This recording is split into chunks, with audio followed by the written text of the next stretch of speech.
Good morning, good afternoon, everybody. Welcome to Winners League. We have the EU division coming up for you guys right now. We have some pretty exciting matches, some teams and some players we have not yet covered, but are no strangers to the game. Keith, how you doing, man? Hey, dude. I'm doing great. I'm excited to see OWmS play, actually. I haven't watched any of these teams play so far in the league. I've missed the last KOVA game, but seeing Starks and HooChin server together kind of excites my 2015 vibes. Yeah, it has a little special tingly feeling. But yeah, KOVA, of course, they are finished. We've seen them play last week. A pretty good group of players. I'm pretty excited to see that. And then we have Code-Wise Unicorns versus TDR as our second matchup. And then we'll have about an hour break in between that. And then we'll have Unicorns of Love versus Arena Bulls, which I believe is one of the first full Turkish lineups that we've covered so far in our broadcast for this season.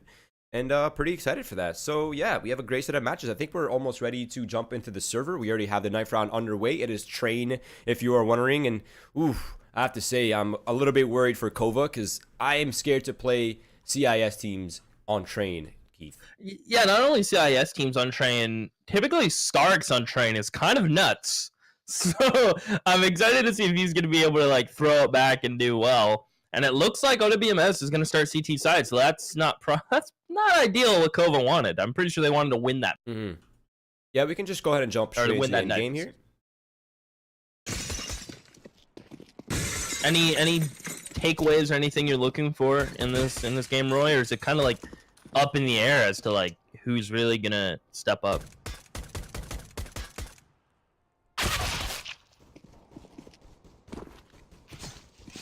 Sorry, repeat what you said. I said, are you looking for anything in particular in this game, or do you have someone you think is going to step up, or are you kind of just willing to be happily surprised? It's really hard to say, actually. I mean, obviously we kind of know what to expect from Starix and Hooch, but they have some lesser known players, at least to us, right? They could be more popular in the EU scene, but to us, I think it's kind of hard to kind of get an idea of what to expect for the WMS side. Now, I've seen KOVA play, of course, Slayer, Dirkeps, Uli and Stover, all insane players. Dodo, of course, as well. But I'm not really... I'm kind of open-minded right now. I'm down to go down this road and down this train tracks with them here. Okay. Well, we'll see. I mean, I guess you have to almost lean towards the Stark side just due to notability. But outside of that, I'm willing to be impressed by KOVA here. As they're going to start to get Ivy control. They're going to quickly send two players down. Starks gets dinked all the way from T. Conroy. That was a Glock shot and a half. A Stove pushing up to green. Forces Hooch back. Two of the players we talked about already heavily tagged. And Hooch may just be the first to fall here. 2 HP. He will finally get taken care of.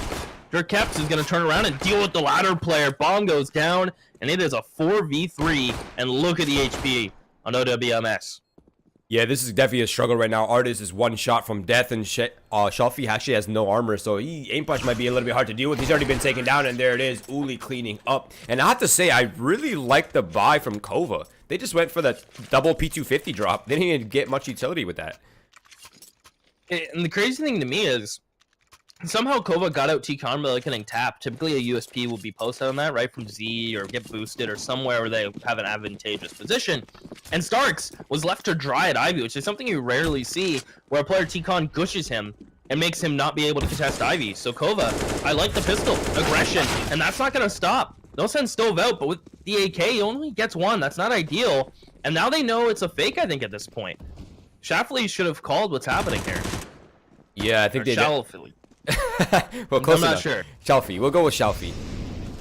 But there it is. Now they're cleaning up. The upper player has been eliminated, so now they don't have much more threat to deal with except the players that are trying to flood through Z. But I think they might be satisfied with this AK-47, and they're going to try to escort that man out so you can save it up.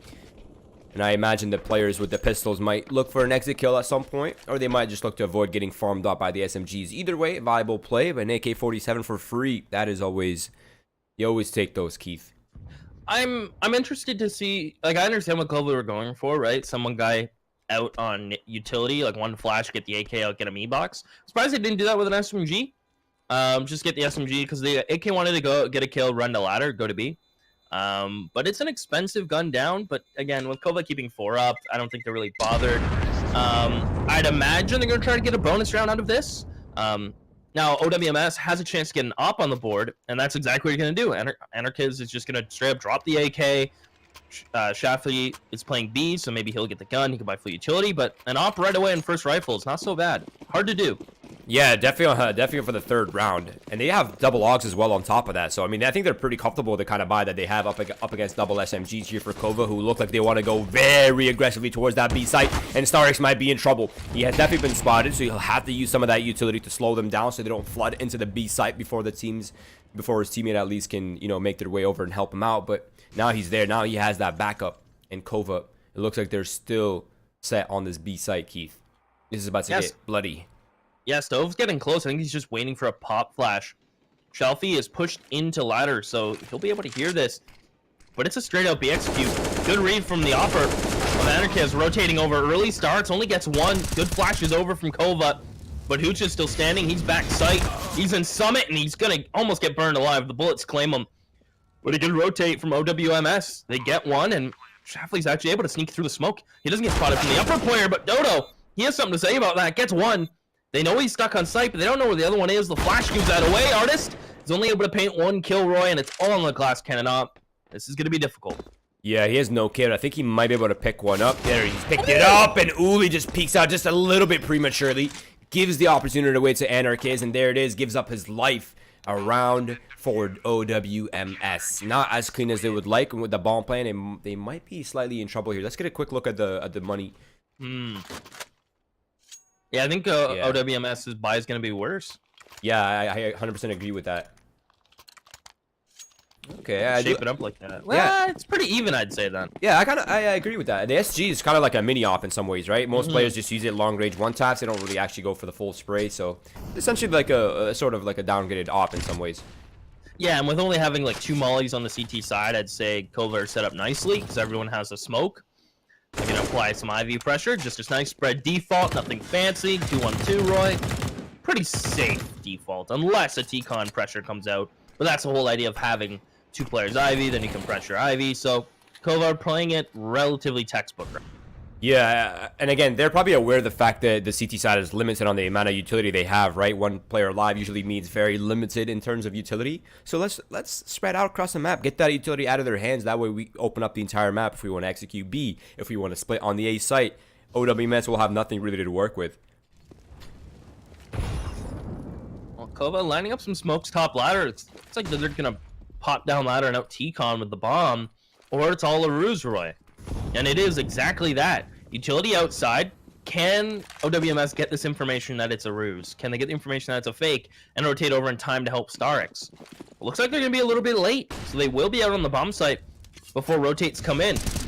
Hooch has made it, but he has no utility to support StarX, who's now pushed up lane. He gets spotted and taken care of. He couldn't even find Yuli. It was tagged down to 15. Anarchiz has done a nice job of rotating, but I mean, one might be the done point. Artist thrown into the graveyard, and Shafley, and it looks like Anarchiz is just going to back up. OWMS will drop this round. KOVA, bomb plant, extra money for the planter, but more importantly, 4 alive. Yeah, definitely a great start to the... again, KOVA played that pretty textbook, right? They applied the pressure on the A site, and OWMS had no option but to overstack it because they have no utility to defend against that. So they needed all the bodies available. And KOVA overran at the B site, and now Dodo's taking away all their weapons, and this is getting so costly here for OWMS. They have nothing to work with here, Keith. It's just pistols. They're gonna have to save up here. They have no choice. KOVA looking to pick up the 4th here early on. This is a great start. Yeah, it's absolutely perfect start. OWMS, I mean, when you fall down this far, and I guess winning the 3rd round kind of hurt them more than it did help them. Because now they're absolutely stuck. Those 2 rounds go down to 1 loss, and now they have to restart, basically. So this is a very early kick to the economy. And maybe they can get a couple kills here, bring it back, but KOVA definitely in the driving seat, Roy. I'm impressed so far. Their T-side, again, nothing fancy, but it's simple Counter-Strike, and that wins against opponents you don't really know much about. Yeah, I 100% agree. And simplicity is almost an art form, right? The more of a master you become, the more simply you play, right? So it's, simplicity is the key. Some teams, they overcomplicate things, but at the end of the day, as long as you win your duels and you have the right numbers in the right places, you win.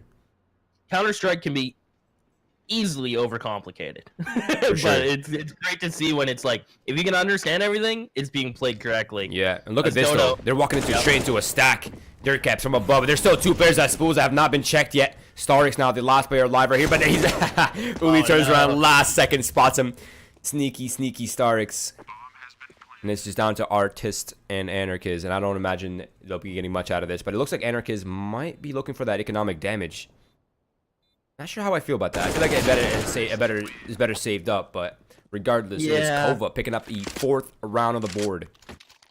No, I agree, because look at his utility. If he saves that AK, right, he would have had a molly he could have dropped and had the exact same buy, and Starks would have been on a AK with full utility for his B-hold, which is already difficult as it is. And now you're going to be said, okay, hold it with FAMAS no kit, right? So it's scary, because now you can't really play that retake EV anymore. Right, and it seems like OWmS has not had a single, full gun round. They've been lacking on something every single time, and now Shalfie walks straight into the crosses of Dark Caps, waiting to receive. And now the A hit's coming out. Stove actually team kills. And Artist up close with Anarchist. Oh my goodness. Cleaned up.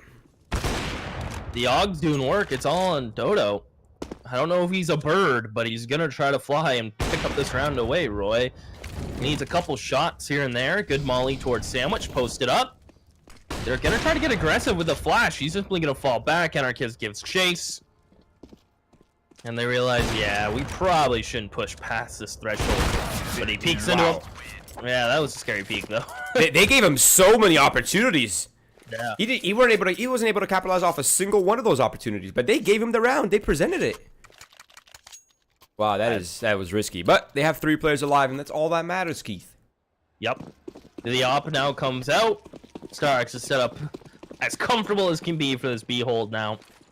And I like this. But KOVA have built up a bank. They get another comfortable buy in response, and OWmS, if they lose this round, it's gonna be pretty much rinse and repeat for the cycle we've seen so far throughout the game. Starx, pressure's coming in, gets one double spray down with the Ogg. Now he's back Summit looking for more, and Hooch is in support. KOVA have been cut down at the knees. The last 2 trying to come down the ramp. They may lose the op, but easily retrieved as Hooch gets 3. Oh, the op fell. He can't get it. Oh, it fell in between the railings? In between the railings. That's unfortunate. Oh, luckily for them, the Ogg is ultimately a downgraded op, so that's good. True. It's kind of scary. Have you seen anyone use the M4S since the changes? The A1S? Yeah, the A1S. Yeah, I have. You dig it? You like the changes? You think it's viable now? I don't think it's viable by any means, honestly. Ooh. Okay. Viable is now they have a weapon. Anarchist is actually not a big deal. Yeah, Anarchist is still an animal though. Every round I see him dying, he's on the push. He's on the hunt. If he has the op, he's aggro. I respect it. But I feel like if OWmS want to pick up some rounds on the CT side, they need to stop getting first picked. On these rifle rounds, typically they get picked first. Last round was a good cleanup for Starx, but I look to the next round as kind of one of these big tell rounds, right? If they get first picked on again, I mean, KOVA have a big advantage. OWmS need to stop dying early. Yeah, train is one of those maps where it's really hard to find CTs that are playing within their structure, right? Like, you kind of have to overextend your own life to try to find an early pick. Usually you can find it on Ivy. Usually you can maybe find it if you have ladder control, just kind of, peek out, see what you can find. Or if you're an Opera and T-Con as well. But generally you have to kind of like risk your life if you want any sort of gain on the T side. So as long as OWmS stays put and they keep the structure, it should be all right for them. Let's see, early flashbangs coming out here. And smokes early for KOVA as well. And look how far up Stove is right now. This might be unexpected. It is. He gets one, but a good trade from Anarchist. Somehow through the smoke, Roy, his op shot will connect. And now KOVA looking to group towards B. Starx jiggles this out. Gets the molly out. Through the molly they'll go, and Starx greets them. Only able to get one, and it's a 3v3. The Yonk of Hooch has rotated, and he'll make it back yellow/oil. And Dodo's trying to cut these rotations. And Anarchist again shut down with an op on a retake. And Dodo is going to find a second, maybe the third, nearly. It's Durkeps to find the last, and KOVA will take a 5th. I mean, OWmS, they tried, but these long-range fights are just not going their way. Yeah, not at all. I'm happy to see the SG starting to get more play, right? I mean, they all kind of got buffed in terms of price. They actually both got buffed, but it seemed like people flocked to the AUG a lot more than the SG. But now I'm starting to see it more and more used, especially on maps like Overpass, on maps like Train, where there are so many long-range engagements. And it's actually a very strong weapon. Oh, nice opening pick. Yeah, great opening pick. It's what OWMS need. The first kill, and we'll see if they just settle into the CT side now. They may just keep Shelfie alone in in ladder, because it is just an info spot, technically. So they'll let him gain info, and if he gets traded, I mean, not a big deal. He'll keep a man advantage, but that's only if he gets one kill, granted. But I'd like to see Starks. You know, he can afford to play passive B now, but he's getting aggressive. Risks are being taken from OWMS now.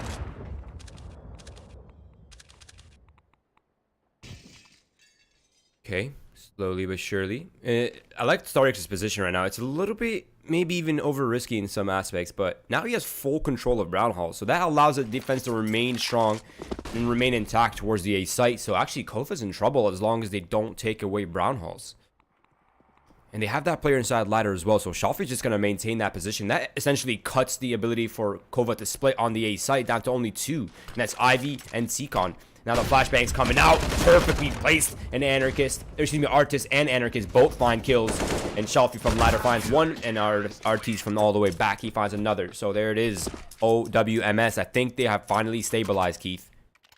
Yeah, seemingly they've hit that kind of stride, right? That CT wave that you kind of ride out, you start to get in that groove, you get your trades in, you get your support flashes, everything's starting to click, and more importantly, they really drained KOVA from any opening opportunities. So they've really changed their game around, and it's great to see early on, because if teams can make those changes early and then rack up these rounds, it sets them up perfectly for the second half when they're already all warmed up.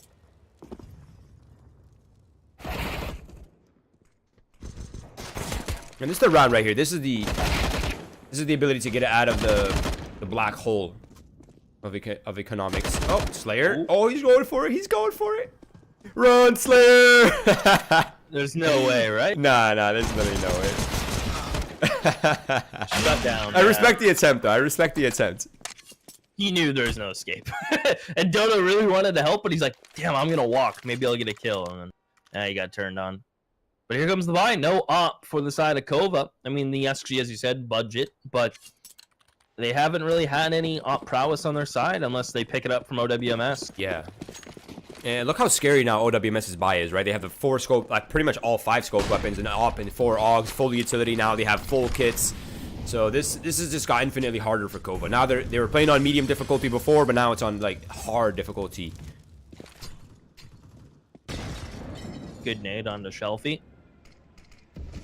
He's down to 77, and he peeks right into dirt caps. That angle is so crazy. The T's have the advantage in that peak for sure. And Stove has to be careful. Anarchist is still on the move and the groove of that AWP. But KOVA get another one. I mean, Artist just got absolutely domed from the SG. The bomb will be picked up. They have a minute 5. They're falling out of T-Con. And pressure's on Starks. Can he get more than one? 12 HP. He's going to hear the Stampede coming his way shortly. But I think his days are numbered here, Roy. He's peeking above the rails, taken up by Stove.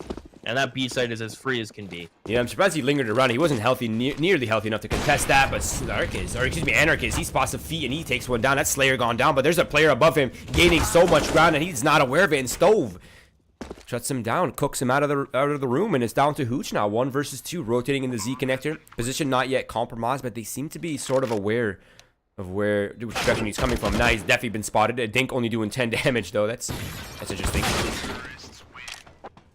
And then that Dink will take him out. He'll take a seat on the backstop. 6-6, KOVA. They answer back, Roy. Very even so far, these teams. I mean, if I'm taking a look at support flashes, right? 15 from Dodo. The highest on OWMS is the Opera, nonetheless, of Anarchist at 5. So far, KOVA have done a nice job in utility usage. OWMS, I mean, still staying relevant, though. Yeah, there's definitely a 50-50 so far. Now, Artist is taking the long-range duels, but he gets overwhelmed. Too many targets in sight. Anarchist goes to trade, but the off shot is missed, and now he's in danger. He has to run away. And another missed shot, another missed opportunity, but he eventually settles down with Hooch, but both of them end up falling for the price of one. That is not a good trade. Oh! Wow. That's a good trade, though. That is wild. I mean, the double ops get absolutely demolished. Just run over. That's what you do. You find the op, you isolate him with utility, and you just take him out. And Hooch can't help much. He has the second op. But Shalfie, the spray down from the AUG and ladder, I'm surprised he got all three. Like, just absolutely perfect control. And KOVA are going to have to go on pistols, waiting out for the next round. This is the second last round of the first half. But I think KOVA have already done all right. They've set themselves up nicely for the CT side. 6-7. Kind of the magic numbers that it doesn't matter if you win pistol. So they've done nice. But OWmS want more, of course. Of course, yeah. And a 9-6 finish is still pretty standard, all things considered, right? It is train after all. Flashbangs are well played. Shalfie's like, I don't know what the heck's going on in this ladder room, but he finds himself dead. So that's a weapon recovered now for KOVA. And suddenly there is hope in this round for them. What was a weaponless round now has an AUG. That changes up the formula a little bit. I'm no mathematician, but I think the variable has changed, Keith. 5 minus 1 is 4. Both sides have done that. But a gun maybe is a +2. Clearly, I'm no good at math either. Well, you're just here to look good and sound good, okay? It's true. Maybe I just don't talk anymore and just smile. Starks holding B. He's got ramp unlocked. He knows they have no armor. Takes the first fight willingly. Elects to, say, you know what? I'm just going to drop my molly, fall back, call for one player to rotate because he can afford to do this. But keep in mind, Anarchist only has a USP and armor. So KOVA can really still snowball this round in a weird way. Yeah, and they have two of their players committed towards the B site, which does not appear to be where KOVA wants to end up. So it's down the ladder they go.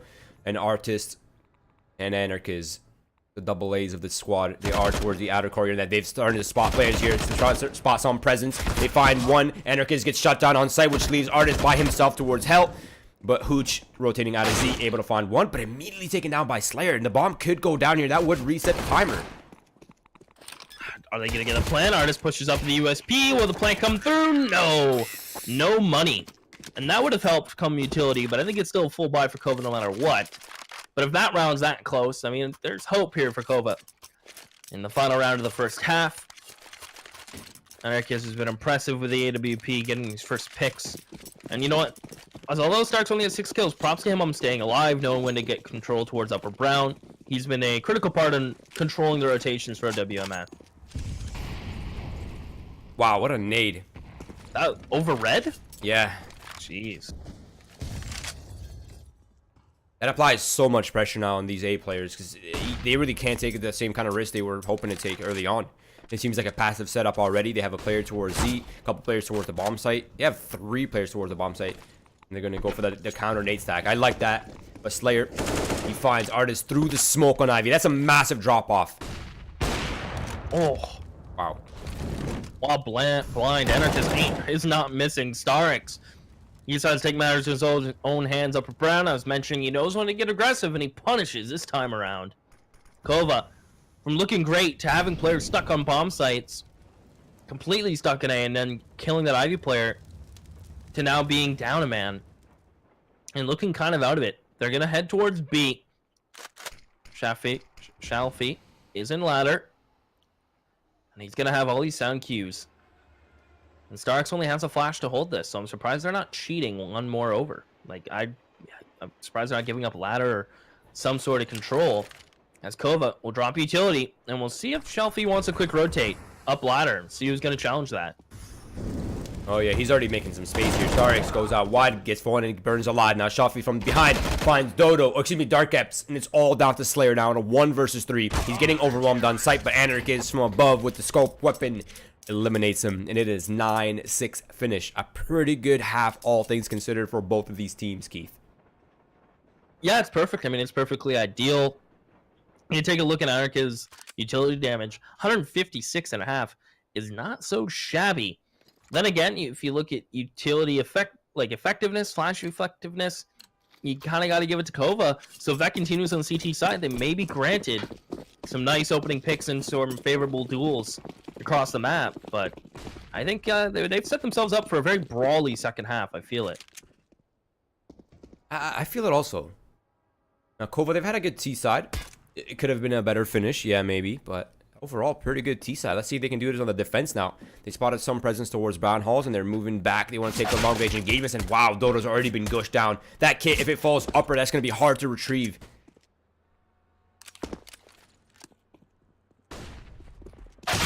Oh, Yuli, back bomb. He's a tapping machine right now. I don't think he knows Anarchist is out. But Yuli is still holding ladder. Slayer gets involved. One tap Anarchist slays him down. Shelfie has to rotate through all the way back from holding the Ivy push to T-Con. And how do the Glocks take this fight? Bomb is down red. I need some sort of opening. And Yuli is just sitting here crouched on the back of Bomb, tapping away like it's nothing. He'll finally get pressured off with a molly. Hooch swings and Hooch is gone. Finally, Slayer will fall in response, but Terkeps has rotated over. And he is now gushed, Roy. This is getting scary. What a flick! Shelfie will go down, and it's all on Starix. One man, one Glock, bomb down, 30 seconds, pushes up. Terkeps is weak. Starix is pushing, trying to find a one-on-one, spraying away, won't find him. Peeks on the second, Yuli's missing. This is getting sloppy with 20 seconds. He's just gonna keep peeking the man, and Starix is gonna take a moment to breathe here.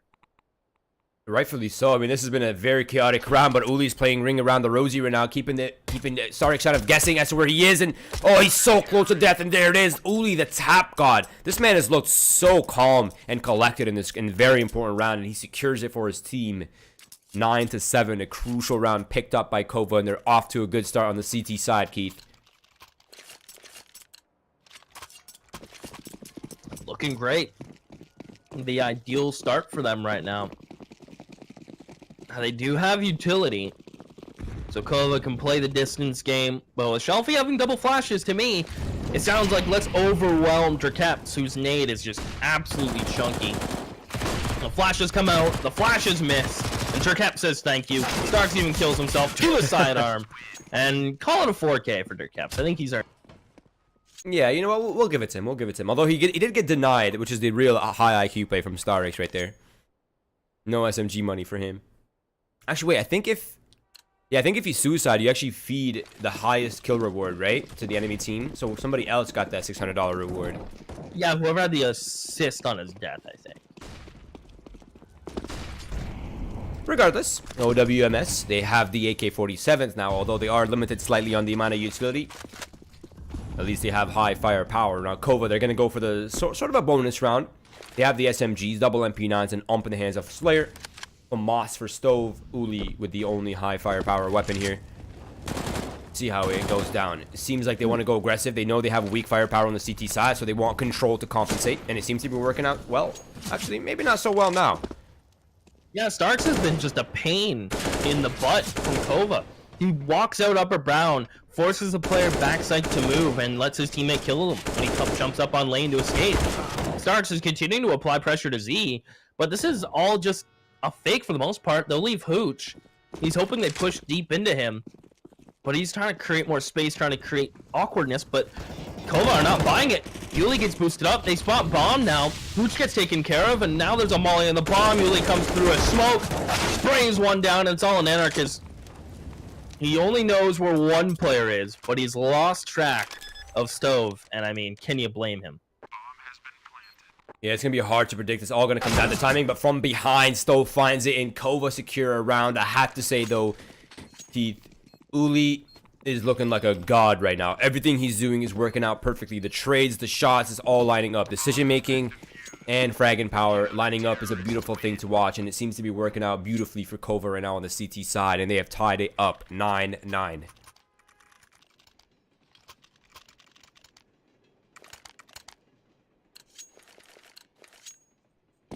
Up indeed. The AWP comes up from Dodo, something we haven't seen yet, Roy. On the CT side and or T side, correct me if I'm wrong. Yeah, I don't think KOVA's picked up an op. Yeah, I don't think I saw him purchase it. I think they may have picked up OWmS, but I will excited to see how this goes. I mean, they're getting the opening frag. Stove finds the aggressive anarchist. Durket finds a kill towards B. And that trade is, you know what, ideal for KOVA. They shut down the aggression. They deny control. And on top of it, they gain control. Yuli has full upper brown control. This is pretty much an atypical round for CTs. This is the goal. Yeah, and on top of that, OWmS has really no utility except a single flashbang to work with. How are you going to cross any of the courtyards without any utility here? Uli, and an off angle, almost dropping that one, but survives with 7 HP, so that's a great find as well. And now he can just kind of use whatever utility he has to slow this down, and I think KOVA, they have a pretty good read of the situation here. Good understanding, good spray control from Slayer. He cuts them both down.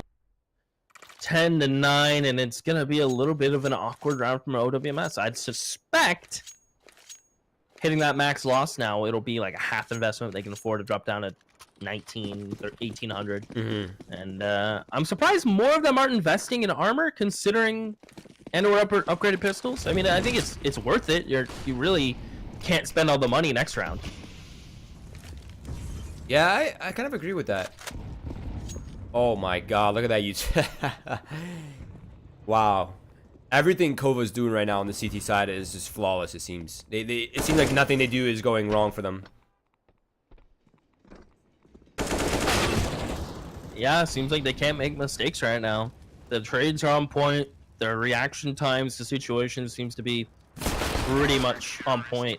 And I think Durkeps has a great idea, just like Starix did, of when to get upper brown control, when to take a fight.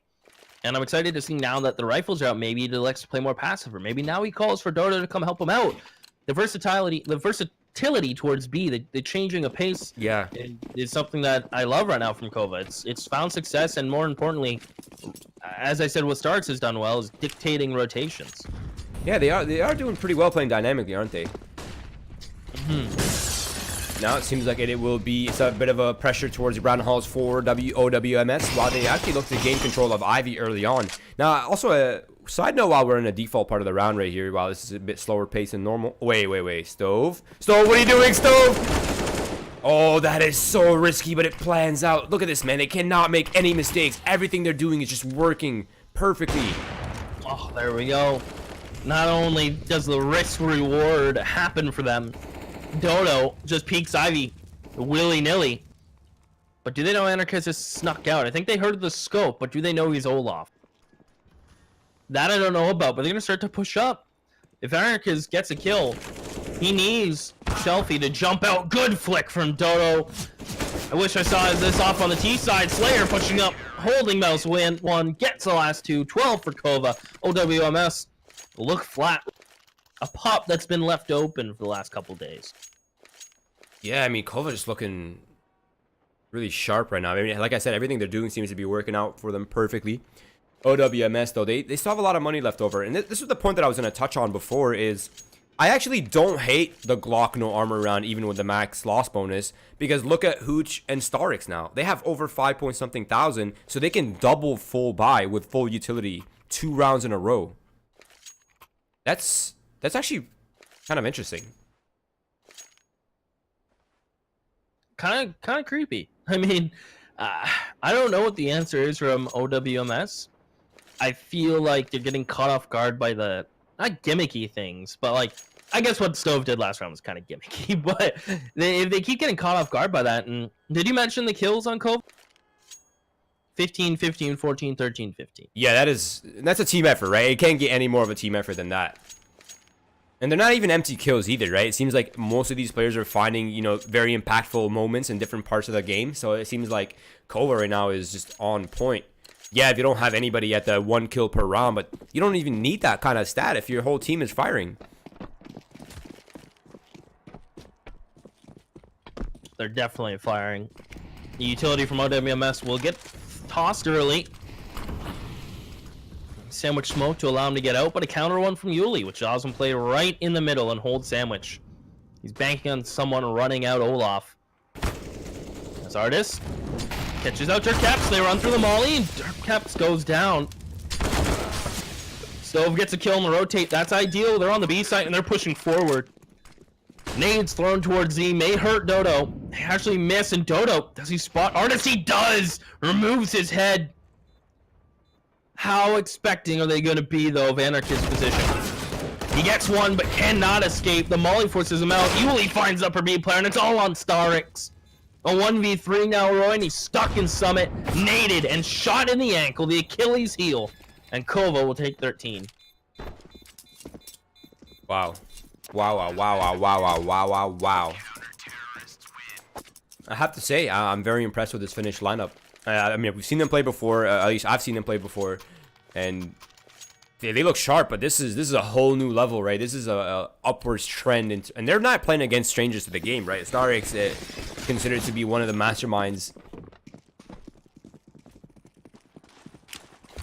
They're looking a little bit flat in comparison to KOVA, who's absolutely sharp right now. Look at this aggression coming out once again. Uli looking to go aggressive. Grubbo flashbang is perfect, only able to find one kill, but the damage is so severe that I would consider that worth it. And look at the damage on Starks from one nade and Upper Brown as well. OWmS, we're what, 15 seconds in?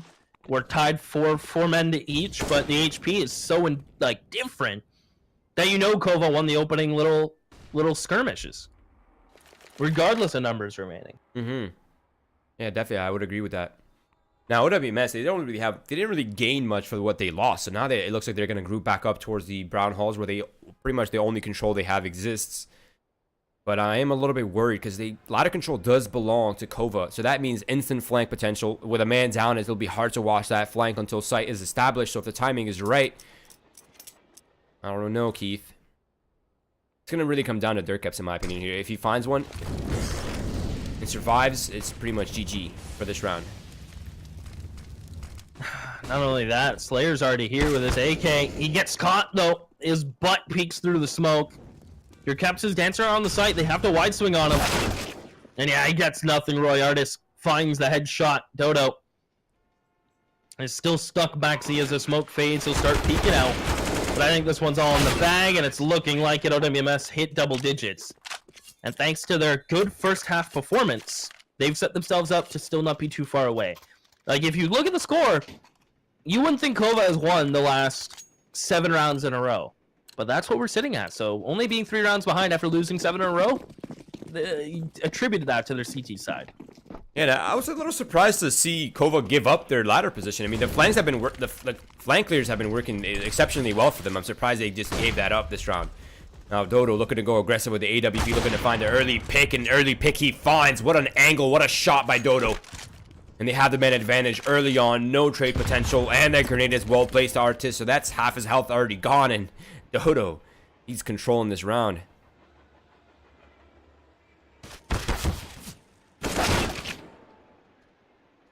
So far, so good. His op has been absolutely deadly. Pinpoint precision. That hasn't changed. That's good to see. Perhaps he didn't feel comfortable to pull that out on the T side. I'm not too sure why we didn't get to see that. The scoreline might have been drastically different if we saw him pull it out on the T side. Who knows? He was doing well with the SG, though, to be fair. It's not like he wasn't impactful fair. In any way.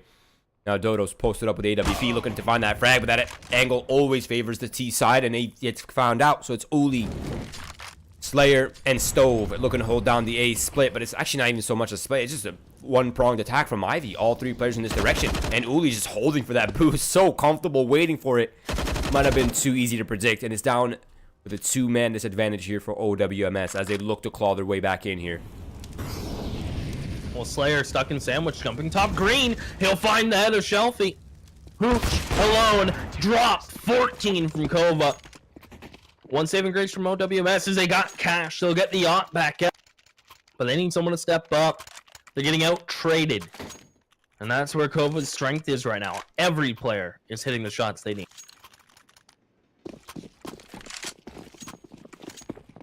Yeah, KOVA's aggression has not really been matched at all by OWmS. It seems like they have no real response to what you call a gimmicky play. Now, Shalfie, he's up close, and look at this. The Molotov behind him, grenade on his forehead. And Anarchist has found the opening pick towards the B site, but there's still a player here that has not been found out. But Dirtcap's unable to get into cover quickly enough, and he gets killed. So that's a big advantage that OWmS desperately needed. Smoke now is there, allows KOVA to escape out. but so much space and so much control here being exerted by the T side that it might be too difficult even for KOVA.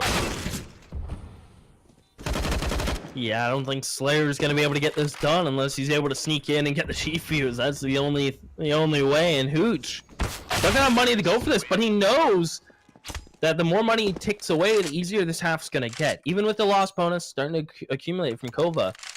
I mean, look at OWMS, right? After losing 7 rounds in a row, they've only won 2. They'll still have max loss for 2 more rounds if they lose. Yeah, so I find that very... Which is really on KOVA, which is weird. Yeah, I find that very stupid, honestly. I think the round limit should be 4 or 5 max. Like, I don't know about this, like, 7-round loss bonus. Dodo, though, going aggressive once again, always finding those opening picks, and he's an absolute beast at that, and he doubles down. Artist looking to trade, but he's afraid to lose his life as well.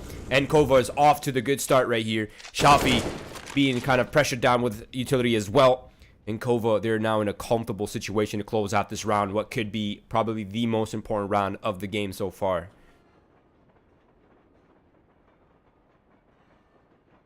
Definitely is important. Stove's going to get aggressive, though. He'll push into T-Con, so now they have information. They couldn't get it upper brown due to the pressure from OWMS, so they look elsewhere. Now, who is holding Ivy? That's my question. I'm going to make the assumption, say it's Uli, just based from his position, but he's worried about ladder. So it's all in Slayer. He's playing bomb side. He's looking towards back green and back trains. But OWMS, one flash towards ladder pulls that player off of holding Ivy, so now Hooch can move.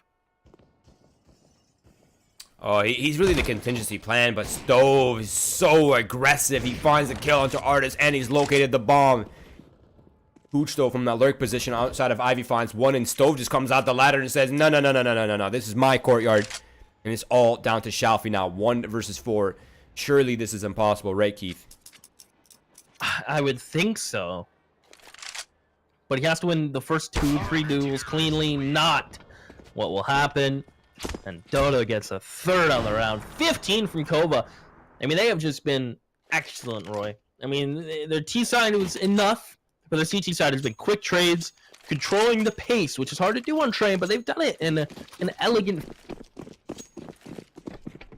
Yeah, 100%. I mean, Dodo's also, like, pretty fluid with the AWP right now. And again, this is Opera's paradise, right? Train, they have so many aggressive options and so many things to be able to do.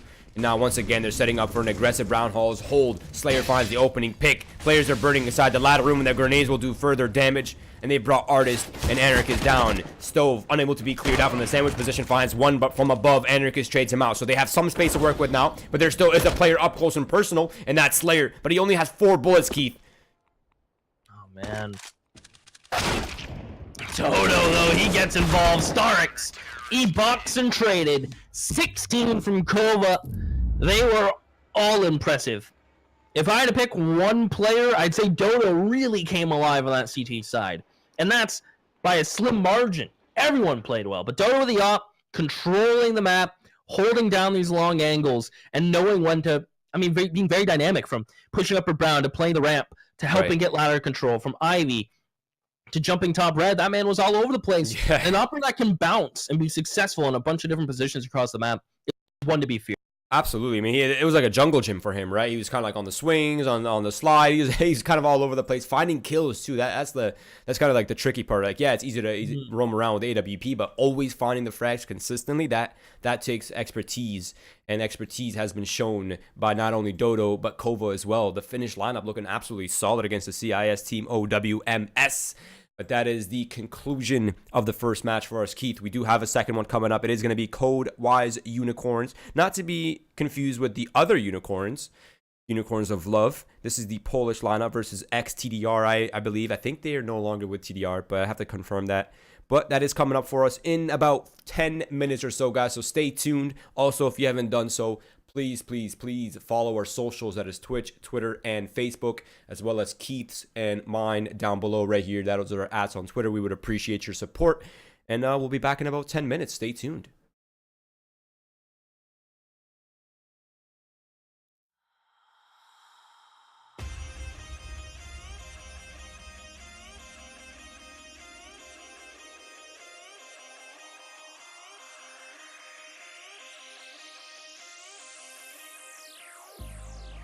I've been keeping myself so busy, Pushing out the misery, trying to find the peace in me. I wanna be, I wanna find myself, but again, it's always a phase. I wanted to stay, no, you don't understand. I've been losing myself, I've been losing myself.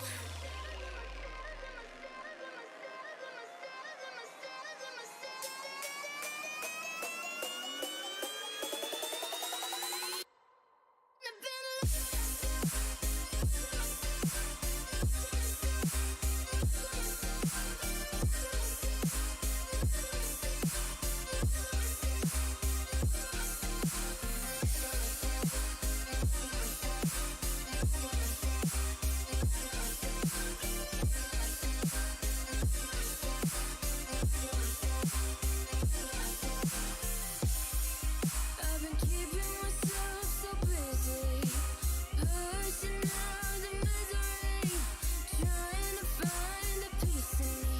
I wanna be, I wanna find myself, but again, it's always a phase. I wanted to stay, no, you don't understand. I've been losing myself, I've been losing myself.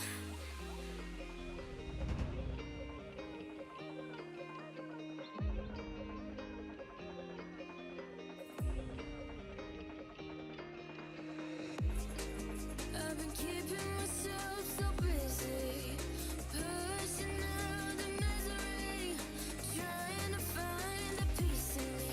I wanna be, I wanna find myself, but again, it's always a phase. I wanted to stay, no, you don't understand. I've been losing myself, I've been losing myself.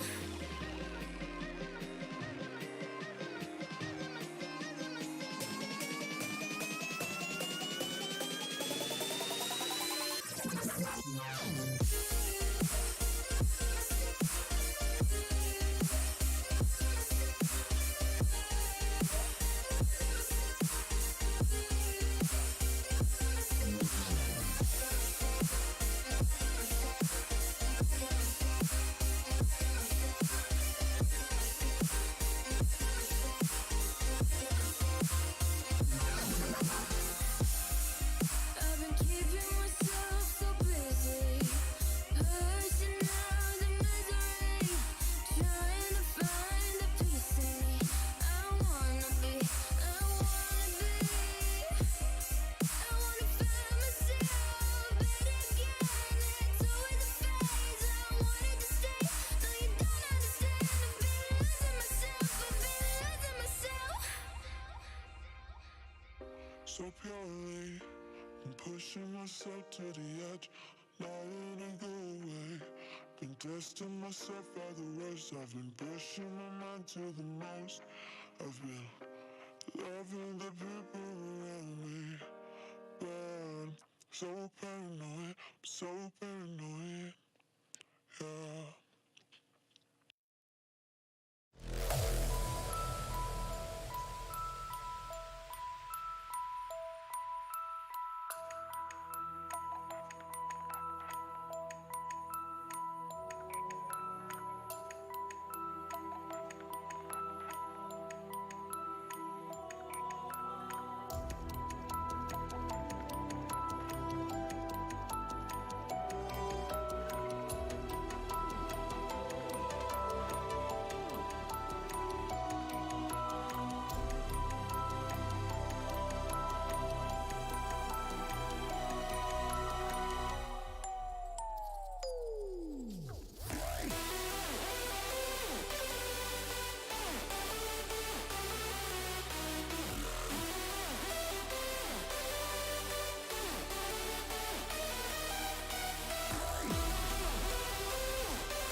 just to know what you knew. Restless every time we start locking eyes. Lost control. Oh, it's paradise with honesty, but I'm in the dead of the night.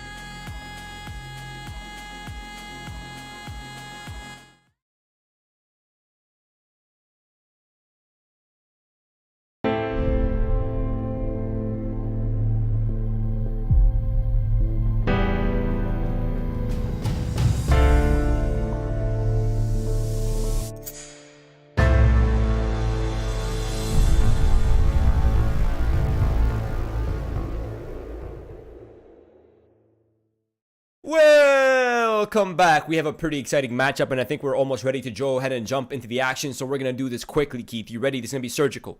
Code-wise Unicorns. This is a Polish lineup, not to be confused with the other Unicorns of Love. That is the German side. So now we have the Polish squad up against the Bulgarian TDR, which I still don't have confirmation if it's XTDR or TDR yet, but we're going to go with TDR for now. And we're already on pistol round, so let's jump straight into the game. All unicorns are lovely, and my second thought is don't rep your old team org name by putting X in your... Those are my two thoughts. Yes, I agree with those thoughts. But it's going to be aggressive banana control. And look, they're not wasting any second of the time right here. They're going straight into the side. The flashbang is perfectly placed, and Aziz gets one, but now they're unblind and pushing in. Averchi is going to be able to take him down the bomb plant. Should go down here in a moment. Retrieve the bomb. They tried boosting Lehman, and Lehman gets dropped.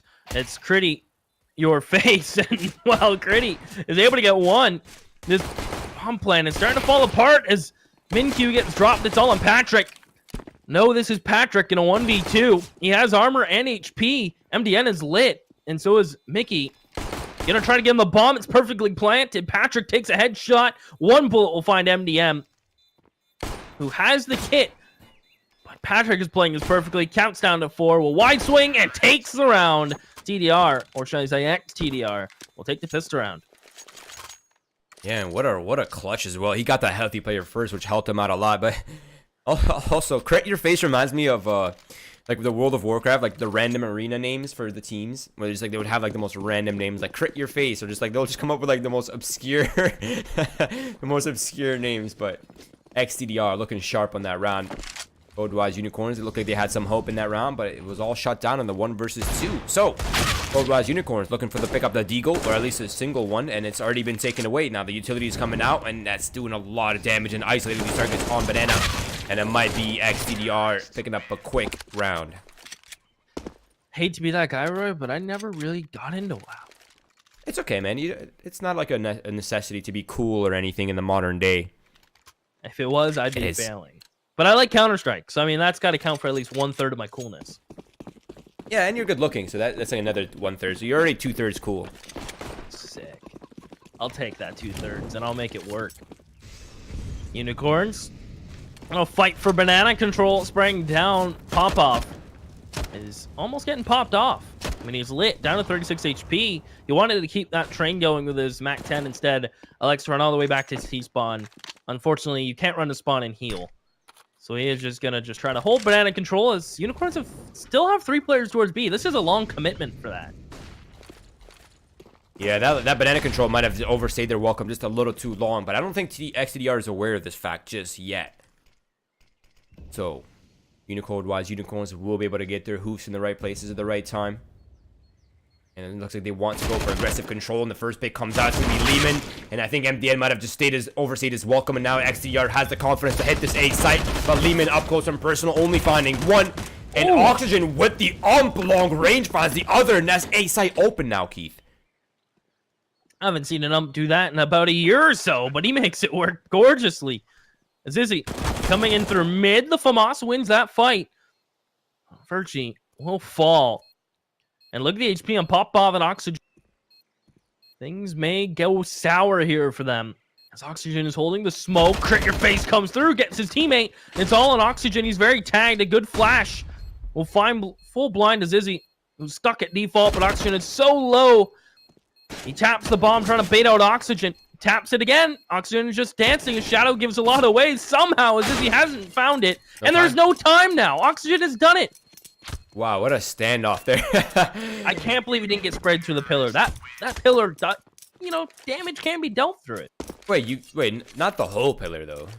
Only the side, I think. Through the side. Yeah, so if like yeah, he went okay. to one side, he might have. But I guess he's gonna peak eventually, right? Like, yeah, that. What I'm more surprised about is I didn't see Aziz just go for the full blown duel. Surely he must have known these guys were wounded, right? That call must have come out at some point in time. I'm surprised he didn't just take the duel, force it, not like play the pillar dance game. But XTDR looking pretty good, all things considered. That was a very unfavorable 2 versus 2 somehow managed. So there it is. Got to give him credit where it's due. Now, code-wise, Unicorns are in a bit of an awkward situation, but they have full controls of pulse. And if XTDR doesn't do their due diligence here, they might lose their heads. Oh, the shotgun failed. The Nova shot missed. And so far, Unicorns doing a nice job with getting kills with what they have. Unfortunately, MDN gets a kill, but he could not push forward for one of those guns. XTDR now going to use this utility towards the B site. And it's just Minky. Mink? Who knows? There's no N, so I don't know where I got that from. Mickey. Yeah, and Aziz. The other guy's Aziz. Aziz. Perfect. Aziz and Mickey. But I mean, Mink's got the shot. Yeah, he's picking them apart one by one. It's all down to Mickey now. He's towards the coffin area, and his position is going to be difficult one and from above. So, XTDR off to a great start for Oli, but code-wise, Unicorn's economy has stabilized, so they will have weapons to play with at least. And yeah, that Hulse was rough. I mean, that Nova shot missed, the Zeus missed. Man, how do you miss a Zeus? Really? Not only did the Zeus miss, the Nova missed too. Yeah, I know. That's it. Made him look like Swiss cheese. Oh, Swiss cheese. Well, let me take over then. And it is going to be XTDR. Molotov's coming out early, trying to blow whatever utility code-wise Unicorn has early right here. But the smoke from Patrick wasn't really necessary, so he went ahead and wasted a little bit of his utility. But again, they want to apply a lot of pressure here to code-wise Unicorns early. Now, the earlier they apply that pressure, the more of that utility they can get out. And if they want to execute B, that is always an option. Now, Lehman right now, he's in that boosted position. This is always a hard one to predict, and MDN and Lehman have found the kills and hulls, and that is a 2-man advantage, an advantage that code-wise Unicorns desperately need before this game spirals out of control entirely. And it seems like XTDR really has no choice any longer. They have to hit this B site, and let's see if code-wise Unicorns can hold it down. Mickey from above finds one. Aziz from down below finds another. It's all down to Mink now in a 1 versus 4. Now turned 1 versus 3, and the bomb is now being planted, or attempted to be planted, Keith. Yeah, Mink is going to try to hang on to this. He's coming through the smoke and crit your face. He's got a no-scope in response. Code-wise, Unicorns have gotten their first round, Roy, and gotten away with 3 players up. That's pretty perfect. Yeah, it's a good turnaround. I was a little bit worried there for the code-wise Unicorns, but the Unicorns prevailed this time.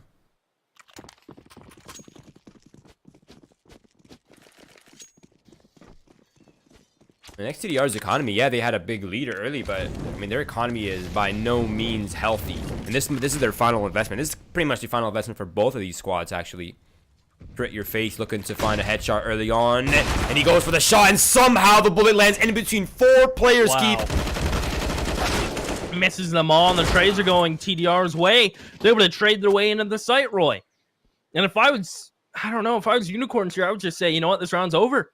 I mean, maybe get a kill on the exits, but XTDR, the trade frags are perfect. The op shot just missed. I don't know how he didn't connect on at least one. I feel like this all comes down to Z's here. If they're gonna go for it, I have to find this opening pick. But this is gonna be a hard one, Keith. XTDR pretty well set up. They have a base setup, and that's always a very difficult one to predict because you always expect one of these players to be in sight, but he's actually not. He's towards Moto. And it is cleaned up by Everchi. Are we going with Everchi? Which one's this?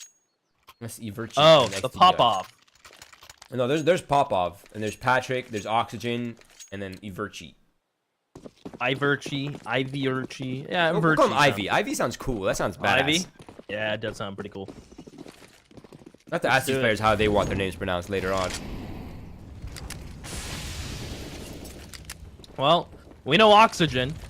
Yeah, that's good. That one seems... Ooh, the taps. It's been a long time since we've seen anyone get a kill by tapping through that wall.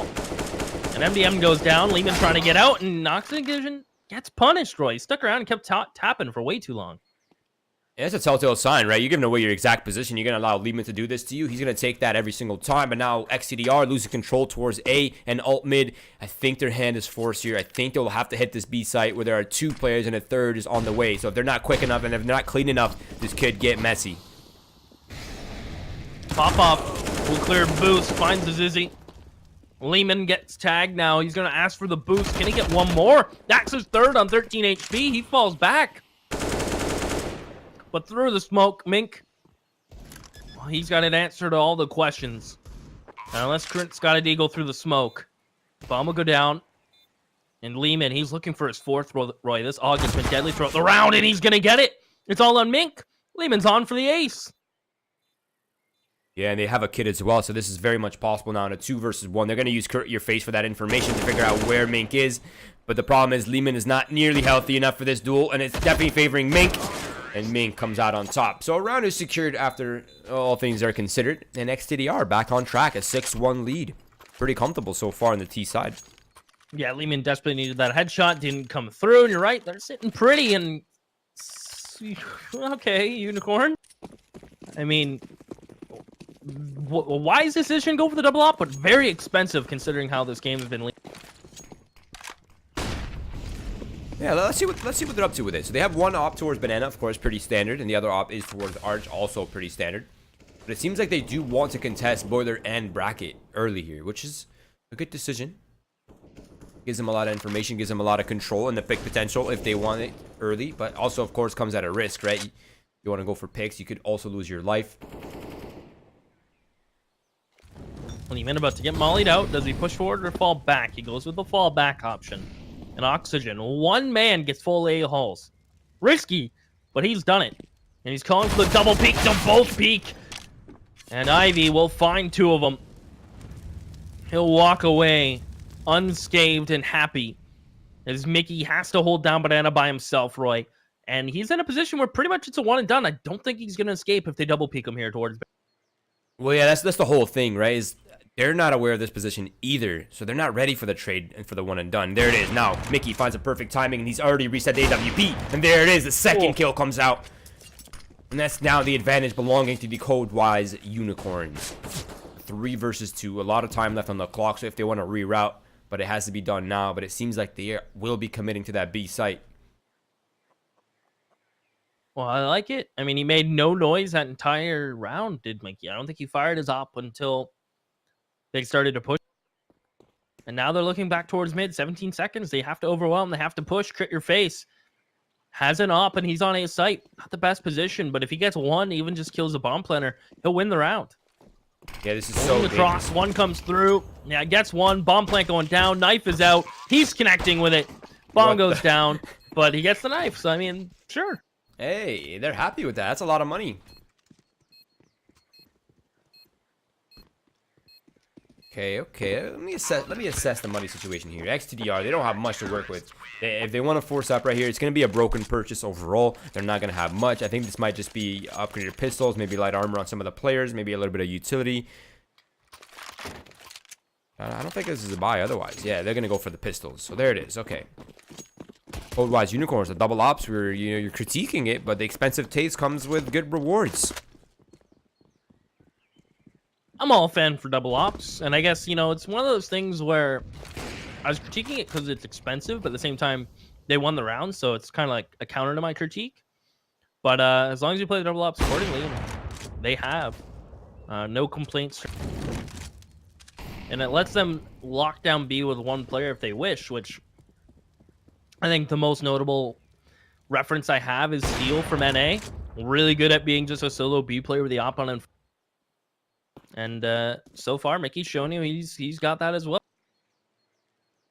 Your face though, he's playing with fire right now. He finds one, gets dinked off immediately. If he falls, that's an op recovered. But luckily, Aziz and MDN have Arch side recovered. And Crit Your Face had just mullet himself off. So that's an AWP now.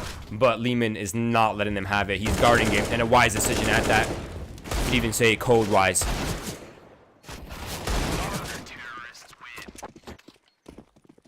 They retrieve the second op. They hang on to a good chunk of change in their pocket.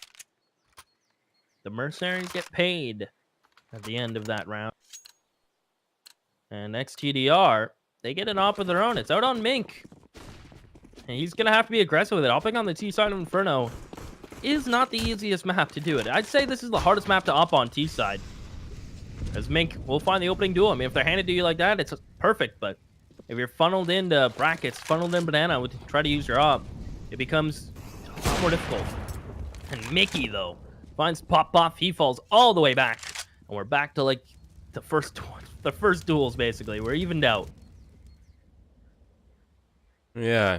It feels like nothing gained, nothing lost, but that extra player missing on the CT side makes the defense a little awkward because now they have to decide, are we going to have 3 men towards the A site? Or are we going to have 2 and 2? And that leaves an open gap on our side. So, Lehman. Wait. Crit your face is out in the middle right now, and Oxygen is going to be trading that one out. Okay, so the trades are there. Mink has lost his life, but that was an unarmored opponent, so that's not too shabby. As Z's, though, from the side, shuts down Oxygen. And now I'm starting to think that XTDR has a pretty good idea of the number spread here. So I imagine they know that there's only one target left on the A site, and they're looking for him. And I think Lehman has just hit his position early enough right here. And from above, he finds Patrick and resets for Ivy. Oh my goodness, he wins both of those. So clean as Lehman. You know who he reminds me? And the name of the player escapes me right now, but Lehman reminds me of an Asian player, the way he's playing this match. And the name escapes me. And his name is very similar. Funny enough. I don't know, but I think it might come to me at some point. I'm kind of familiar with the Asian scene. Sort of. The more I think, the more it hurts. So I'm going to stop thinking. You know what team, Lehman? at least? Can you narrow that down? No, it was a very niche Asian team. Okay. Well, all things said, XTDR, they're looking to get set up for the meat grinder here towards the B site. It's only an AWP on the CT spawn, and that's a missed shot. It's a lot of space gained. There's only one player on site. That's Aziz with the AK-47. He's found one. Mickey gets overwhelmed, and now Aziz could get pincered on towards the site, and surely he knows he's... Okay, no, I guess he was not aware of the fact that he could be getting wrapped on, but Patrick's picked up an AWP, and MDN walks straight into an op, straight into the face. No, it's actually doable. A 1 versus 2 isolated targets. All he needs. He has a smoke on hand as well. He could close off one of these positions. Oh. The rail has denied Patrick the ability to see crit your face. Oh, and he's walking right back into Lehman. Patrick gets 3, but is shut down. And Unicorns are getting more stable on their CT side. They need to start racking up rounds, Roy. We said they needed to, and they've really turned this one around for them. Yeah, again, Inferno's one of those maps where it's not unusual to see a 50-50 split on the half, right? Like 8-7s are pretty much the most common. 9-6s are also very common. 10-5s, it becomes, we're starting to trend into like rarer territory. So I think we're on track to a good finish for both of these teams. Z's. Pop off. Yeah, I like that. I mean, he had a move from the Molly, but I'm surprised I didn't see a flash support come in. At least one that didn't catch any of the Unicorns players. So Bobov could have had one if a flash probably connects, but I didn't see any connect if they were thrown. MDN aggressive towards mid, drops Molly, falls back through the bracket smoke. Or Arch's smoke, excuse me. And Lehman, he's getting in pit. They had a double setup in A halls. Elect to just simply pull back into more of a standard one. They get the Molly ports. They separate these players, and now they have brackets control. Do they execute here? Lehman burned down to 28. May bait a bit of peek in, but not. It's such an important duel here for Correct Your Face as well. That smoke is now denied Hall's control, so he can focus on lane where they're coming up right now. Patrick and Oxygen shut down Lehman. Correct Your Face going for the op shot, but it's nicked through the side of the woods, so he's unable to find the kill. And suddenly, XTDR has busted the A side open with a 2-man advantage and are now planting the bomb in the default position, and they're setting up for that post plant. And every second here, Keith, this gets infinitely harder for Code-wise, and they might need to consider the save here. Especially considering their money is very spread, right? Mickey's broke. Izzy will have enough for next round. But the op is worth so much right now. Especially if they want to run the double op. I mean, Mickey can't afford one next round. So hanging on to this Crit Your Face will buy one, I would imagine, but very overwhelming towards the A site. Just numbers. They just pop out. The op really found no success at all. And you really have to give credit where credit's due. Ivy really cracked that bad boy open.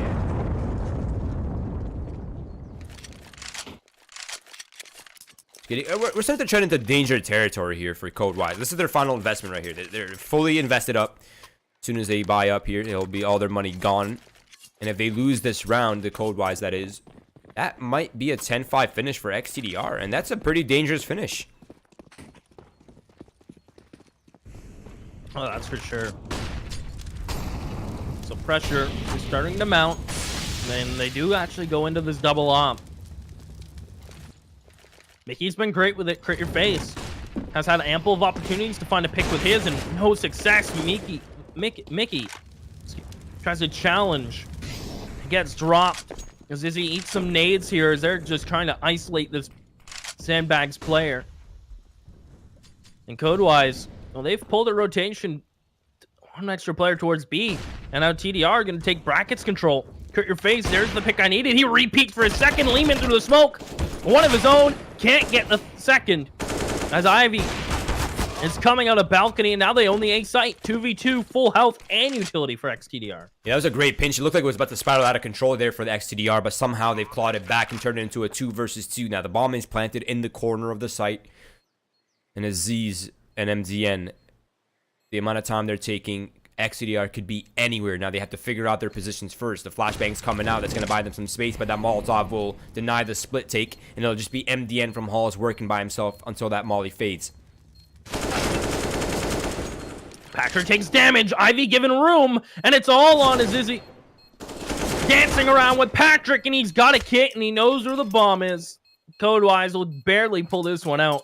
And I think Ivy just whipped ever so slightly because Izzy just absolutely turned up. Yeah, and as he's in the same situation he was in against Oxygen last time, right? He wasn't about to make the same mistake twice. He's not going to play the pillar dance with him. He's just going to force a duel, just swing out as far right as possible, take that duel as quickly as possible, knowing that Ivy was hurt. That's a great decision. I like that from Aziz. That's what he should have done the first time, and he's not going to make that same mistake twice. So, Code-wise Unicorns hang on by a thread. But their money here is limited, and this could very well be a 9-6 finish if they're not careful in this round right here, Keith. A late round swing round, essentially. This is like, are you going to end pretty comfortable in your CT side? Or are you going to end relatively average based on how games have been going? But by resistance, has to fall off. I'm surprised TDR didn't try to get brackets control before they peaked that. Could have had a great pinch instead. Just damage dealt. Crit Your Face. Crits the head of Patrick. And TDR now at a disadvantage. Really no map control to talk about. Especially now that they've lost A Halls. Lehman gets flashed in. Perfect from Code. Yeah, now they can fully reset with a 2-man advantage. Oxygen down to 44 HP. They're very comfortable. They can just hold the crossfires now on site. They don't need to take any unnecessary risk. They don't need to go for the further control. And Lehman finds the first kill. Oxygen trades out, but it's come at a massive cost, and there it is. Lehman closes it off, and Code-wise Unicorns have tied it up, and they have a lot of money in the bank, and XTDR's money is hurt, and they actually might end up with a lead in the first half, so that is great turnaround for the Code-wise. I believe Lehman, 17-9. This man has been playing just lights out for Unicorns. If you take a look at his stats, 125 ADR, Roy. Yeah, he's definitely the man right now. A has been on lock as of late. XTDR with what they can. 2 AKs, UMPs. They're going to bust out mid. Ivy will lead the charge. Crit Your Face, able to get involved. He finds 2. The balcony player is isolated. Drops his utility, drops in pit. Lehman's done his job. Crit Your Face peeking and over peeking. Will go down to Ivy. I mean, Code-wise, Unicorns maybe just overcommitting to these fights. Wide swinging alone now. Pop-Off will say thank you. Code-wise, this was their round. They're tossing it. Yeah, tossing it like a frisbee. Now this round's become so much harder. The Molotov is blocked off by the smoke, so they're unable to clear the pit with that. And they have a contingency plan as well. Patrick is just hiding. He's not taking any duels. He's just playing, biding his time. Nice shot comes out from Ivy. That's MDN removed, and it's all down to Mickey now. 1 versus 2. Patrick peaks up, 8-7, as close as can be, but towards the T side, I think that's not so shabby.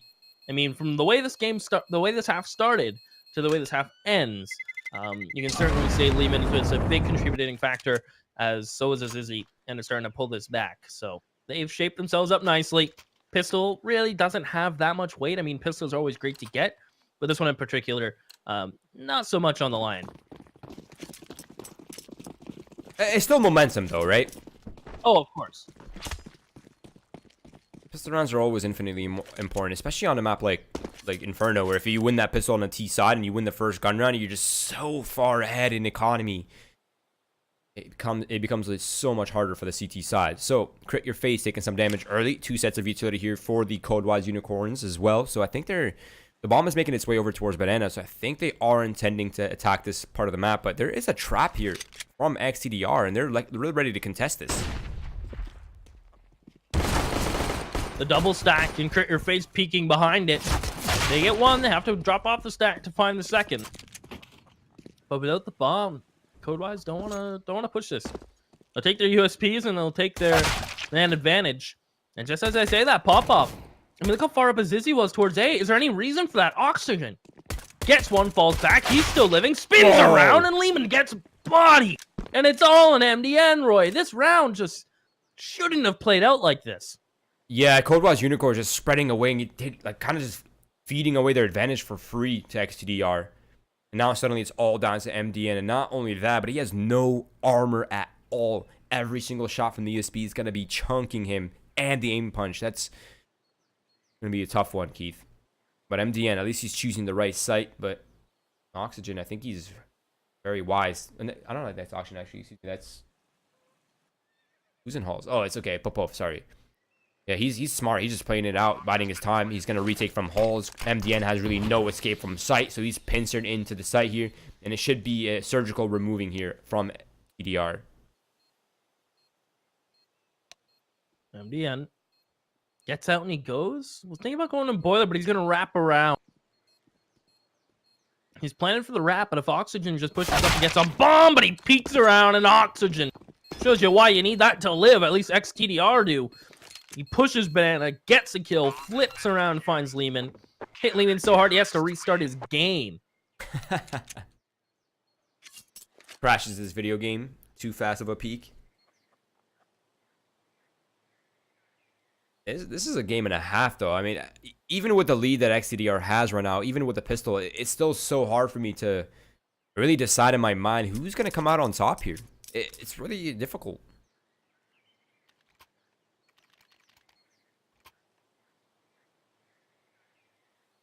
Now, this is a pause. I think he's back in this area. He's back.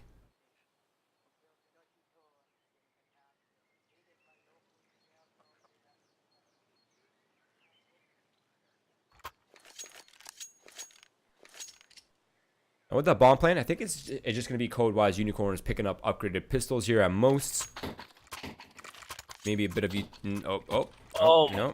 They said no, screw the analysis. We're going to go straight into the force buy. This is risky, but depending on what XTDR buy, I mean, they may just go pistols on the last two as far as we...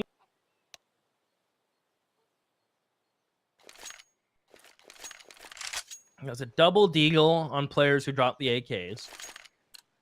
2 AKs and a MAC-10, and if Ivy goes for an MP9, yeah, this is doable. This is very Only doable. one rifle to stop them. The AKs get one entry, and their post plants are going to be just scary.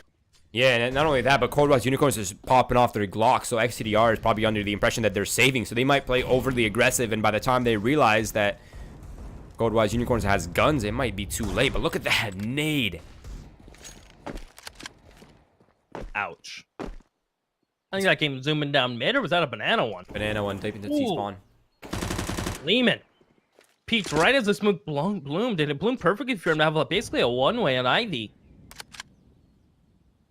He'll take that frag. Now, this is a 4-player setup from TDR. They have a lot of trust and pop-off towards Banana. Like, maybe too much for him to jump peek and stay alive, but it's a gamble, and I think it's one worth taking, considering Code-wise gambled on this round.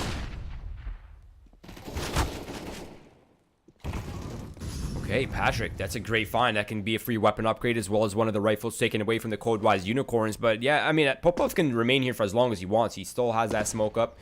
It's going to apply some of the pressure for him. And he has more than enough time to call for the reinforcements in the back. But Lehman is not going to let this one slip away. Mink gets squeezed out in the middle. And that's the weapon picked up here for one of the teammates. But they have the sight weak and they know where the other player is. And it's Oxygen out in the open. And he needs to be removed. And he needs to be removed quickly. As he pushes up, he'll remove Oxygen. They've lost the AKs, and then they've lost their HP, and Patrick will strike. Is Devastation gonna hit? It's all on MDN. Has an AK, no armor. Patrick, one bullet will send MDN's crosshair flying, but there's 8 seconds. MDN has to clear and plant. Gets the bomb, and he gets it in get right corner. Punching in the digits, gets off the plant, and he wins it! Oh. Patrick committed fully to that fight. Oh my god. Wow, I cannot believe I just saw that. He won that with literally less than a second left on the clock. The clock was already at 0:00, and he won that. That is crazy. I feel like Patrick had no choice but to make that play, though. He wasn't healthy enough for that reduel. It's just the odds of him getting off and having the trust in himself to hit that shot with a second left. Right, yeah. Absurd. That was very impressive. Yeah, I like that. It's so risky. Yeah, that risk that we were talking about, that paid off in dividends here. XTDR, their economy is struggling. They're down to just pistols, a 4-spot up. And KOVA Unicorns about to mount this comeback quickly.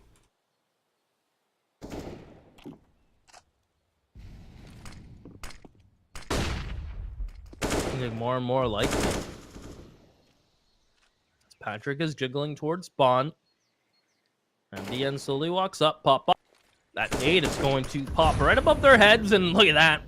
MDN will go down to 56. 44 damage nade. Quick math, Roy.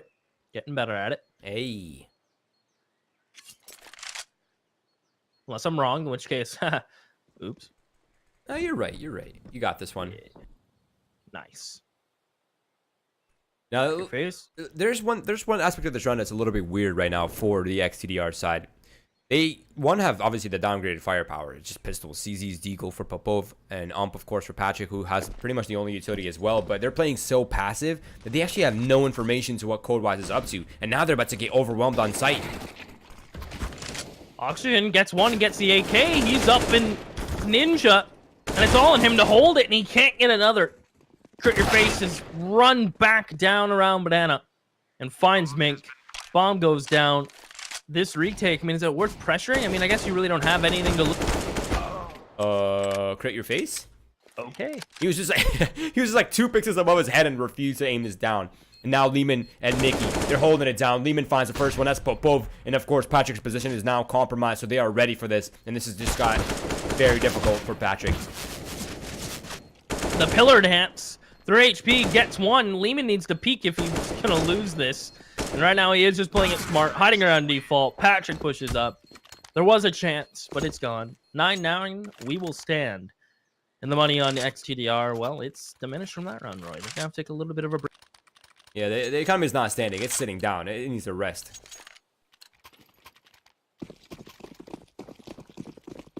I love the risk, though, from KOVA. That force buy, it's underrated, man. It can catch so many teams off guard, especially if you fake that you have Glocks early into the round. Now, XTDR, they're going to go for the gamble stack, of course, with no pistols or upgraded weapons or armor. They have to kind of take a gamble, and it is in bracket. If Lehman walks up, smart Molotov right there. It's going to deny at least one of the sides.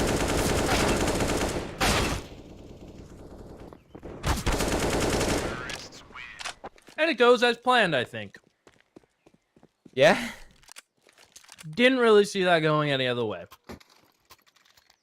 I love the stack, I love the ingenuity, but sadly USPs are only effective to me if they catch you off guard or you hit that sick dink. And neither of those are going to happen, unfortunately.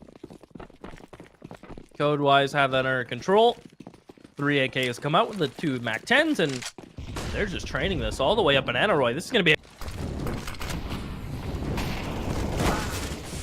Yeah, they've taken so much damage, and now they're spraying through smoke. They're taking this battle, but this battle overshares the CT side, and Popov has found 3 kills, but he hasn't even seen a single target just yet. He will get dropped by the MAC-10 of Mickey. A re-smoke comes down from MDN. He has to worry about banana at some point. But for now, he's willing to just push forward. And he comes back. Lovely shot into oxygen. Now, there's a window for him to go back. But then the question is, how does Mickey get out?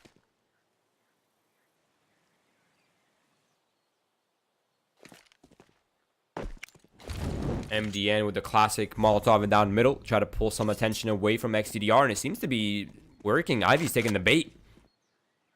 That's going to mean Mink is all by himself now on the construction side. I don't think his position is yet known, or at least not this aggressively. And if Mickey tries to cross back to plant the bomb, he might find himself in trouble. And I think he's getting almost like a false positive, right? He thinks it's clear. Oh no, the Molotov comes out, and now his position is definitely known. Mink gets one, and Mickey misses his shots. Back and forth going shot for shot, it feels like. Although Code-wise Unicorns won 3 in a round, it doesn't feel like that. It feels very equal. And that was almost a bonus round for Code-wise Unicorns as well, right? They had the 2 MAC-10, so, I mean, they brought it down to a 2 versus 2. Fortunately, they weren't able to do more damage, so XTDR still has a decent buy, but it's not strong by any means. They're lacking so much utility, and they only have 2 kits, which is more than enough, but if they're not well played, that could be a problem in terms of retake. Code-wise Unicorns, though, this round is so infinitely important for them. It's important for both of these teams, right? This is a swing round if you've ever seen one. Good nades. Those nades will deal significant damage for the most part. MDN is now 1 tappable with an M4. And I'm not too sure on my maths for a dink from a UMP, but maybe even death distance from a UMP dink. As Code-wise will get a Hall's control. But look at their utility, Roy. Only 4 flashes, 2 smokes to get this round done.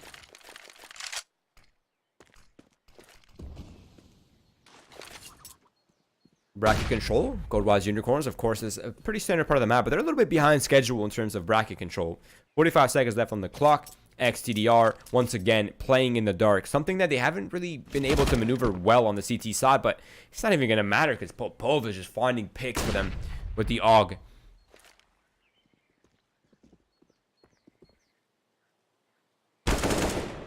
Ooh! That's a nice shot. Mickey's opened up the round. Yeah, there's only 2 players left here. They're both in pit, so they have no control. They could easily be pinched out, and Ivy gives up his position. Now there's so much pressure on Oxygen to trying to find the kills here. Hiding in pit, he'll pop up with the UMP. Mickey's gone. So let the bomb plant go down. Crit your face, getting flashy with the op. Jumps hay bales. That's one way to shut down that pit player. And Popov and Patrick attempt this retake, it looks like. But Crit your face has A-Halls ultimately shut down. Take a peek and a half from Patrick to get this one. I think they're just setting up for exits here. Yeah, I think so. This is a smart decision, actually. This could work out really well for them. Wow. Oh my goodness. I think that counts as well. Get the molly, Patrick. Get the molly. It's all about that money. You know, those are massive fines, right? This is the chokehold on Code-wise Unicorns' economy. Yeah, you want a round lead? No, we're going to take away your economy for it. And this is a good trade. I like that a lot from XCDR. A risky play, but I think it was worth it in this case. Now they can buy up around the 2 saved weapons, and it's... Yeah, they have a bit of downgraded firepower, but the utility is almost the same across the board.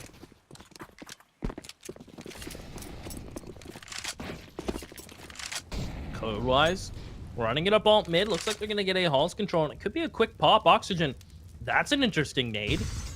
I mean, it tickles Lehman, but it's from Porch, so good use of the skyboxes, that's for sure. Was it, though? Nah, kind of a waste. $300, $300 for 4 damage. It's unique, but sadly off the mark. I mean, you can look cool doing something. It doesn't make it cool. That's true. But Code-wise Unicorns, this is getting... I'm almost nervous for XTDR because they're starting to get in halls. You have 3 players in this direction. They're obviously setting up for the A hit. Coming out of the halls explode. That smoke may have just slowed things down. Very well timed. But once again, XTDR kind of playing in the dark, right? Now the smokes have faded in the middle. They're about to take that away from them. Mink's position is compromised, so he'll likely be smoked out shortly, or at least flashed out.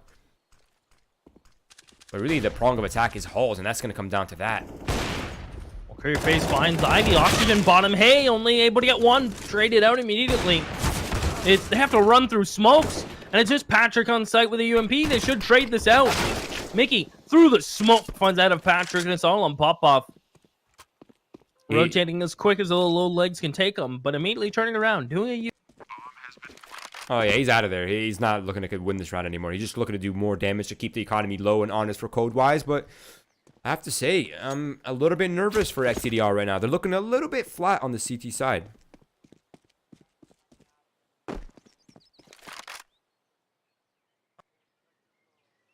Yeah, I'd agree. I'm not too sure what they have to do. I mean, I feel like they have to be assertive at some point. I mean, Patrick has 280 utility damage and Popoff has 339. That means their utility towards B and A at times is perfect. They're getting that utility damage. They're getting that chip damage, but you're still losing over a majority of the rounds that have been played out this half. You've won 2.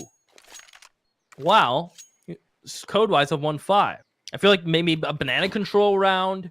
They have to do something to really assert. Maybe a setup in A halls. It's been very passive on every site. Right, and it's kind of like the name of the game, right? It's like once you start playing passive, you're essentially losing the information game right then and there, right? You have no idea what Codewise is up to, and you're always playing behind instead of ahead. So you're always like, oh, they're attacking A, let's rotate now and try to retake, versus let's have 3 people on site and wait for them because we know they're coming A or coming B, right?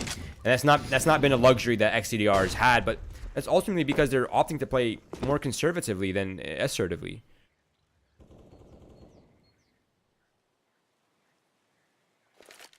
I agree. But now they have 4 players towards B. This pistol stack might work out.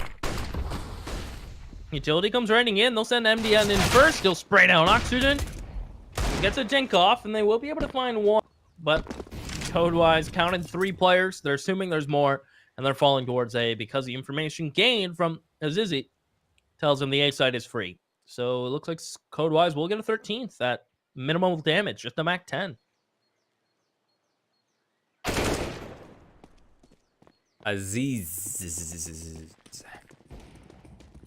All right, Ivy, Mink. I think Mink likes the fact that he has a molly. That's $600 saved. He'll take that. No, he won't. He won't. Take that. He's gonna go ahead and say, "All right, a gift from the gods, a tribute to the legendary code-wise unicorns." I love the Polish competition though. It seems like the Polish scene is really striving. They have Pact as a good roster. They have Virtus Pro, of course. Code-wise unicorns. They have the Kingwin roster as well. Is AGO Polish? AGO is also Polish, yeah. Yeah. Unless it's a different roster now, but yeah, they were Polish before. Pretty stacked. I'd love to see just a Polish. Like, I wish each region had like its own tournament. And then, I guess that's kind of what WSG is, huh? Never. Oh yeah, they also have XCOM. It was nuts roster, and Devils 1 is also a really good roster as well. They have how do they have so many good Polish teams? They have so many. What are they good eating teams. over there? I want to move over there and start eating what they're eating. They're breeding Counter-Strike over there. I think you're mandatory. You have to play 1.68 just 7. I think that's mandatory. Yeah, it's actually like the like the passage of right for men, right of passage. I said that backwards, but yeah, exactly. Oxygen gonna get pushed. Oh, Dizzy. Has to run through that smoke opening pick, but Lehman, he's been stellar. He's looking for his second entry. MDN is now pressuring from Arches. XTDR have to reposition the site, and they are mowed down. As Code-wise will take this my mowing effect and all, as Patrick is alone. And I mean, how many times can you say if your money's broken again? Yeah, I don't know if you caught that, but Mink really was struggling to get on top of that balcony. He couldn't get up there. He tried twice. How do you try to jump up on the balcony twice, Mink? That's not acceptable. Got to work on that KZ, my family. But Patrick just looking to do further economic damage. But honestly, at this point, I'd value his own money over the economic damage of the Code-wise because they're comfortable right now. And MDN putting him to bed. Night. 14-10, Code-wise unicorns are in a great position because now XTDR has to decide, are we going to go for the broken force buy Or are we going to go for the half buy and potentially forfeit this round and match point away to KOVA Unicorns? Well, this C is wise, it. B wise, my friend. C-wise, B-wise. I'm a little confused by Mink Spy.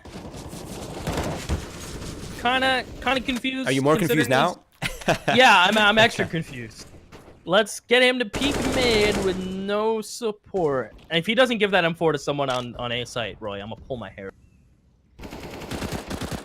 Well, he can't give it to anyone else now because Oxygen's pushed up and Oxygen's dead. So he's forced to use it. I bet he doesn't even get one shot off, unfortunately. So if Codewise win this, it's gonna be 15-10, and Mink's gonna be broken. His team gonna be buying without him.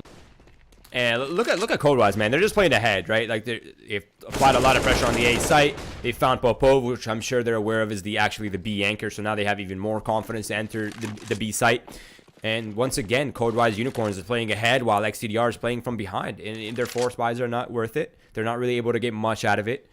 And they are going to be forfeiting this round away to KOVA, who's made their way up to the 15th mark. So I think KOVA are very comfortable with this win right here. I bet Mink's laughing at me because he's saving it, and I said it was a bad buy, but now he's saving, so I lose. We always lose as casters. We can't win, man. players have a 50-50, right? They either win or they lose, but when you're a caster, you're always losing. You're taking L's left and right like it's Oprah. Yeah, you're making assumptions, you're making reads, and then they do an interview after the game, and it just destroys everything you said. Yeah, it's like when they have like $3,000 and you're like, yeah, they're gonna go for the half buy here for sure, and they just buy up MP9's umps. I'm just like, are you kidding me? Like, okay, they're doing it. Yeah, so always catching L's out here, Keith. Well, Codewise are about to deliver an L to XTDR unless this buy can prevail. Where's the timeout though? At what point does the what I'm timeout come saying. out here and discuss a plan of defense? No, it's buy what you can. Patrick has leftover money. Why does he I don't buy know Kit why Mink? Patrick. Yeah, why didn't Patrick drop it off? And why does Itchy? Why does Ivy have Itchy? Why does Ivy have no utility? I don't know what's happening, Roy. And MDM gets the opening frag, and nearly a second. Patrick escapes, but now they know there's at least 2 more players towards B. I think this is gonna be an A pop. Just pop it on A. If the pit player goes down, that's it. It's over. Oxygen standing tall, staying on the balcony though. He'll go down to Lehman. Can Ivy get dropped? He can. Lehman with the SG, showing you the strength of that gun. And now they're so far disconnected from A, Roy. This retake is time sensitive. Yeah, and it's an op of all weapons too, right? Not really the easiest weapon to retake with unless you find opening frags, but Crit Your Face says, Patrick, good night, and Mink is all alone now. And he just realized that this is the last round and he can't save, so he's going to run back towards the site. And I'm going to go ahead and just call it. I think Codewise secured this. 3 men alive. They have the crossfire set up. They hear him stomping around inside of middle. And there it is. The quadruple, the triple P comes out. And it is Codewise Unicorns. And look at Lehman. 36 kills. Madness. That is disgusting. Absolute madness. With 127 ADR. Now, one saving grace is almost 2 players on the side of XTDR had 300 utility damage on that side. They just couldn't take advantage of it. Now, if they played aggressive, if they took control of the pace, could have been closer. But they gave so much room to Unicorns to just work around the map, right? Get a pick, beta rotate, go to the opposite site, and or vice versa. They never really showed their hand or got forced Unicorns to show their hand, you know? Yeah, I mean, Counter-Strike is kind of like a switch game, right? Like, you can't always be passive. You can't always be aggressive. You kind of have to be submissive sometimes, dominate the other times. You kind of have to, like, alternate between these 2 plays. Yeah, TDR played really well on the T side. They showed prowess. They showed aggression. They showed, you know, their numbers where they needed to be. But on the CT side, they kind of just lingered in that kind of, like, limbo of ultra passive, never having information, never really knowing what Codewise Unicorns were up to, and they kind of paid the price for it. And you can see, like, Codewise had, what, like, 9 out of the, or maybe 10 out of the 10 rounds that we saw on the CT side. I think it was like 9-2 on the CT side. So XTDR, I mean, definitely falling flat. But I think we are kind of seeing glimpses of, you know, successes and potential there for the Bulgarian side. But that is the conclusion of the second match for us, guys. We do have a third match coming up. That is unfortunately going to be bit of a break here, about an hour long. So we'll see you guys in about an hour. And that is going to be the German team Unicorns of Love versus Arena Bulls, which I believe is the Turkish squad. I'm not 100% sure, but I'm 90% sure. And that I'm pretty excited I'm always excited to see Turkish players. They're very underrated. And that is going to be a great matchup. And I imagine it'll be a pretty exciting game. So tune back in an hour. We'll see you then. Until then, enjoy some awesome music. And as always, please do follow our socials. That is Twitch, Twitter, Facebook for Winners League, as well as Keith's and mine down below. Keith needs all the follows he can get. He's starving out here. And I'm hungry. Yeah, my legs are losing gains, so we need you guys. And yeah, we'll see you guys back in an hour, and we'll let you guys know on the broadcast. Keep your eye out on the timer.